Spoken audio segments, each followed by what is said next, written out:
নমস্কার বন্ধুরা, আমার চ্যানেলে সবাইকে স্বাগতম।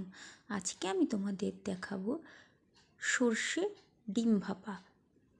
প্রথমে আমি নিয়ে নিলাম সর্ষে বাটা, নুন, হলুদ আর সামান্য কাঁচা তেল দিয়ে দিলাম। মশলাটাকে আমি ভালো করে নাড়িয়ে চাড়িয়ে ভালো করে সেদ্ধ করা ডিমগুলোকে আমি একটু হালকা করে ভেজে নিয়ে টিফিন বাটিতে করে এইবারে আমি ভালো করে ধনেপাতা দিয়ে দেব। টিফিন বাটির মুখটা বন্ধ করে ভাতের মধ্যে 10 মিনিট পরে দেখো বন্ধুরা, যতটা সুন্দর হয়েছে দেখতে আর খেতেও অসাধারণ হয়েছে। চাইলে তোমরা বাড়িতেও ট্রাই করে দেখতে পারো। সবার কেমন লাগলো ভিডিওটি অবশ্যই কমেন্টের মাধ্যমে জানিও।